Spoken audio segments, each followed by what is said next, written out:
Welcome to Cardboard Content, where we aim to develop our skills and grow the competitive Commander community. Hey guys, it's me, Benedict. Sorry, I got some furball stuck in my throat because all of these Bloomburrow cards that everyone's been playing. Bloomburrow is pretty much here. I recorded a few games at my local LGS with a few of my friends, and we got some interesting games with some new cards. This game we have, everyone made pretty much a win attempt, and without explaining too much, let me just get you right into it. Starting in our lower left-hand corner, we have Rob A on Thrasios-Rograkh, starting hand 7. Rob O with a starting hand of 6, playing Marneus Calgar. I have 7, playing Rograkh Silas, and 7 for Shelby on Rogsai as well. Rob starts us off with a Taiga into a Mox Diamond, pitching a Boseiju. Then he dashes in Ragavan, attacking me for 2. He gets an Arid Mesa off of me, and that's a treasure. And then Rob casts Rograkh as well, and then passes to Rob O. Rob plays Command Tower, then Mana Crypt, and passes to me. I play Polluted Delta, Lion's Eye Diamond, Paradise Mantle, then cast and equip Rograkh.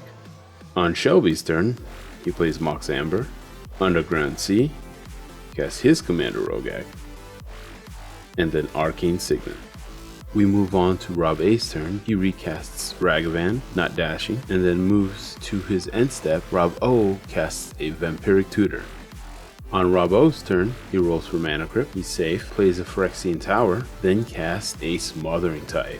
He passes turn to me. On my turn, I don't pay for Smothering Tithe. I play Thundering Falls and keep the Surveilled card on top, then pass to Shelby. On Shelby's turn, Robbo nets another treasure.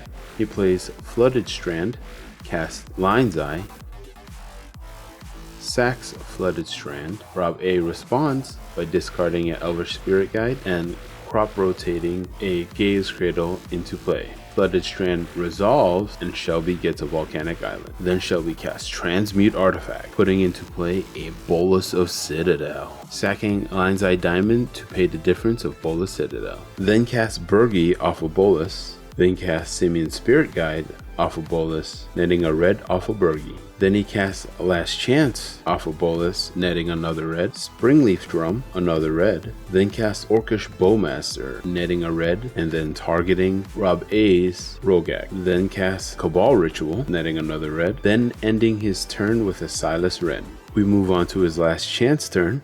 Doesn't pay for Smothering Tithe, attacks with Silas-Rograkh, getting a trigger and casting Wishclaw Talisman from his graveyard. Then plays a Undercity Sewer, surveils a Flare of Duplication, then casts Yawgmoth's Will, netting a red mana with Burgi. Then Mox Opal for another red, then casts Gitaxian Probe for another red, targeting Rob A. Then he casts Mana Crypt, netting another red, then activates Wishclaw Talisman, casts Cabal Ritual, netting another red, then casts Necropotence, triggering Burgi again and netting a red mana.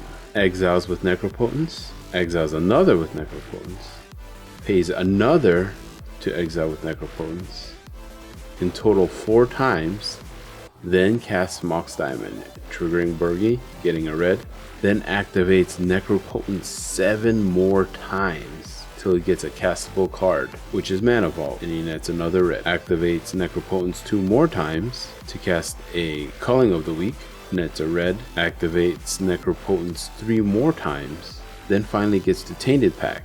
Casts Tainted Pact, triggers Burgi, holds priority, and casts Flare of Duplication, copying Tainted Pact.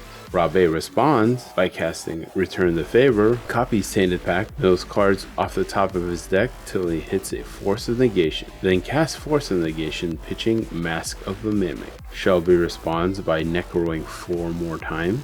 After getting nothing, then Shelby recasts Lion's Eye Diamond, netting 1 red. Then casts Defense Grid, netting a red. Then Arcane Signet, netting another red. Then Shelby casts Transmute Artifact. Tutors up a Grinding Station. With Grinding Station's ETB, he grinds 3 cards. untaps and grants another 3. After not finding a line, Shelby passes to Rob. On Rob A's turn, he doesn't pay for Smothering Tithe, attacks me with Ragavan, exiling a land off my deck and netting a treasure. Then he casts Manglehorn. ETB, target Rob O's Mana Crypt. On Rob O's turn, he casts his commander Marneus Calgar. On his end step, I cast Mystical Tutor, tutoring up a Brain Freeze. I go to my upkeep. Rob O casts Deadly Rollick, targeting my commander. I don't pay for Smothering Tithe, triggers Marneus. Rob nets a tap treasure and draws a card. Then I cast Underworld Breach. Rob O responds with a Pact of Negation. We move on to Rob A's 4th turn.